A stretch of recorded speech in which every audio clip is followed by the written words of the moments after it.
Last night, maybe you replayed a conversation in your mind, something you should have said, something you wish you had explained differently. And the strange part is you don't even want to think about it anymore, but your mind keeps bringing you back there. So you tell yourself, why am I thinking so much? I don't want to think about it. Why can't I just let it go? But what if I tell you something really interesting? You see, your overthinking is not the actual problem. You're trying to solve the wrong thing. Because your mind is not trying to trouble you at all, right? It's actually trying to protect you. Protect you from what? Powerful question. We'll come back to it in some time. Think about this. How many times have you told yourself that I need to stop overthinking? I wish I could switch off my mind. Why can't I just be normal and relax? And most people think that overthinking means that their mind is broken, right? But what if your mind is actually doing exactly what it has learned to do? To protect you. You see, your brain remembers moments where you felt hurt. Maybe you were criticized in the past, rejected, or you felt that you were not good enough. And based on those experiences, your mind creates a patterns, right? Repeating thoughts creates a patterns, and those patterns were created with a positive intention back then to keep you safe, to protect you. You see, but sometimes the same patterns that protected you in the past can start limiting you in the present.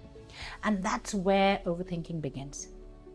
Now you might be wondering, if my thoughts are created by these patterns, then where these patterns are created or actually coming from. And this is where most people look at the wrong place. They focus only on the thoughts, but the thoughts are only the surface, right? Let me explain. I want you to imagine a tree. And when you look at a tree, what are the first thing that you notice? Maybe the leaves, the branches, the flowers. But the real health of the tree is not decided by what you see above the ground, right? It's decided by what is hidden underneath, which is the roots. Overthinking works exactly the same way. Your thoughts are the leaves, the constant worrying, the analyzing, self-doubt, endless what-ifs questions. And these are the things that you can see and actually feel it. But underneath the roots are your beliefs, your past experiences, your fears, right? Your conditioning, and the meaning that you have attached to the situations. Most people try to fix overthinking by fighting the leaves. So then they say, don't think too much, just be positive, keep moving, stop more worrying. But if the roots remain unchanged or untouched, the same thoughts will continue to grow back, right? And this is why something interesting happens. Where two people can experience the exact same situation but feel completely different emotions. The question is why? Because the situation is not creating the emotions. The meaning behind the situation is. Right? Imagine this. Two people receive the same feedback from the manager. Person A thinks, okay, this feedback is useful, I can improve. And person B thinks that I am failing, maybe I'm not good enough, maybe they don't trust me. You see, same feedback, same situation, completely different emotional experience. Right?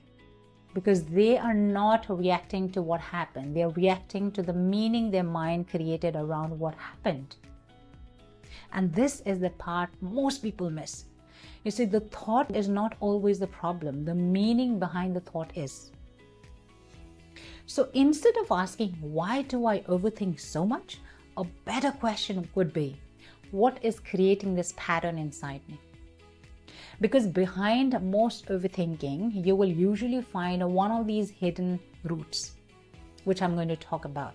Root number one is the need to be perfect. You see, some people overthink because they are trying to avoid mistakes. Their mind says, if I think enough, I will find the perfect answer. If I prepare enough, nothing can go wrong, right? But we know the perfection does not create peace inside, it creates pressure.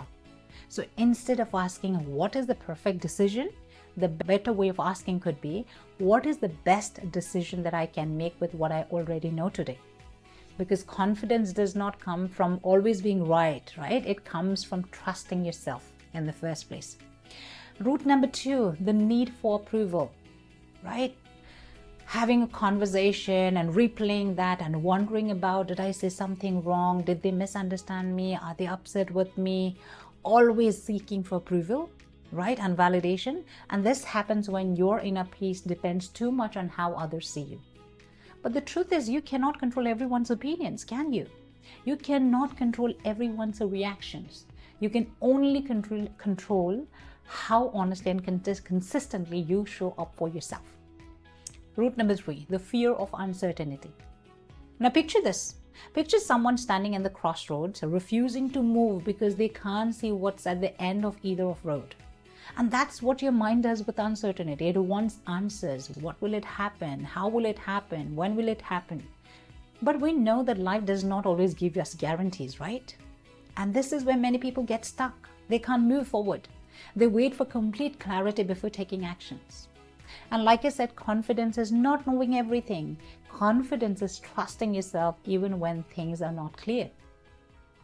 Now let's come back to the question we started off with. If your mind is trying to protect you, what is it protecting you from? So next time you catch yourself overthinking, pause and ask yourself these 3 questions. Question number 1, what am I actually afraid might happen? Don't stop at the first answer, go deeper, because behind many thoughts there is a deeper fear. Question 2, is this fear coming from my current situation, or is it connected to something from my past?